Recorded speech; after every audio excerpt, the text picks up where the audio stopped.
మనందరం ఇంట్లో సాంబార్ చేస్తాం. కానీ హోటల్ స్టైల్ సాంబార్ రావట్లేదే, లేదా భోజనాల్లో పెట్టేలా రావట్లేదే, ఏం మిస్ అవుతుంది మన సాంబార్‌లో అని ప్రతి ఒక్కరమే అనుకునే ఉంటాం కదా! సో, ఇవాళ ఆ ట్రిక్ అయితే మీతో నేను చెప్పేస్తాను చూడండి. సో, లేట్ చేయకుండా వీడియోలోకెళ్ళిపోదాం. ఫస్ట్ అయితే కందిపప్పుని నీట్‌గా వాష్ చేసేసుకొని, అందులోనే సరిపడా వాటరు, అలాగే పసుపు, నూనె వేసేసి ఒక 3, 4 విజిల్స్ రానివ్వండి. ఈలోపు మనకు కావాల్సిన వెజిటబుల్స్ అన్నీ అయితే కట్ చేసుకున్నాను. బెండకాయ, దొండకాయ, ఆనియన్, పచ్చిమిర్చి, టమాటో, అలాగే ములక్కాయ. మెయిన్ ములక్కాయ అనమాట మనకి సాంబారు. సో, అదైతే స్కిప్ చేయకండి. ఇలా మనం చూయించిన ఇంగ్రీడియెంట్స్ అన్నీ ఇంకా మీ దగ్గర ఎక్స్ట్రా ఉన్నా యూజ్ చేసుకోవచ్చు. అందులో ఫస్ట్ అయితే ఒక కడాయి తీసుకొని దానికి ఆయిల్ యాడ్ చేయండి. అది వేడెక్కగానే దాంట్లో మెంతులు, ఆవాలు, జీలకర్ర అవి చిటపటలాడించేసి ఆనియన్, క్యారెట్, పచ్చిమిర్చి, అలాగే బంగాళదుంప ఇవన్నీ యాడ్ చేసుకున్నాను. 40% ఉడికినాయి అన్న తర్వాత మాత్రమే టమాటాని యాడ్ చేసుకోండి. అదేంటంటే ఈజీగా సాఫ్ట్ అయిపోతుంది కాబట్టి అందుకే లేట్‌గా యాడ్ చేస్తున్నాను.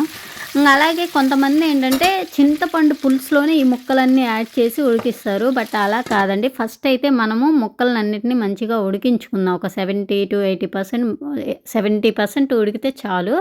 అలా ఉడికించుకున్న తర్వాత మాత్రమే మనం చింతపండు పులుసు అది కూడా సరిపడా క్వాంటిటీ వెయ్యాలి. అప్పుడే మనకి సాంబార్ అనేది మంచి టేస్ట్ వస్తుంది. అండ్ ఈ టైంలో మనం ఏంటంటే కొంచెం ఇంగు పౌడర్ కూడా యాడ్ చేసుకోండి ఈ ముక్కల్లో. అప్పుడు ఇంకా టేస్ట్ అద్దిరిపోతుంది. ఇందులో మీకు నచ్చితే బెల్లం ముక్క కూడా యాడ్ చేసుకోండి. సాంబార్లో బెల్లం అండ్ ఇంగువ అనేది మంచి మెయిన్ ఇంగ్రీడియెంట్స్. మెయిన్ రాజా అయితే మాత్రం చింతపండు పులుసే అండి. దాన్నైతే సరిపడా క్వాంటిటీలో అయితే వేయండి. నేనైతే 1½ కప్పు పప్పుకి ఇలా చింతపండు ఒక నిమ్మకాయ సైజ్ అంతా తీసుకొని యాడ్ చేశాను. సో, ముక్కలన్నీ ఉడికిపోయాయి. పులుసేసేసాను. అదంతా ఆయిల్ పైకి రాగానే ఉప్పు, కారం, పసుపు అలాగే ఇది సాంబార్ పౌడర్ యాడ్ చేసేసుకున్నా. ఇలా యాడ్ చేసుకున్న తర్వాత చూడండి మళ్ళీ ఆయిల్ పైకొచ్చింది కదా! ఈ టైంలోనే పప్పుని యాడ్ చేసి స్లోగా అయితే మిక్స్ చేయండి. అప్పుడు మనకి ముక్కలు కూడా ఏమి అంటే చిదిమిపోకుండా ఉంటాయి.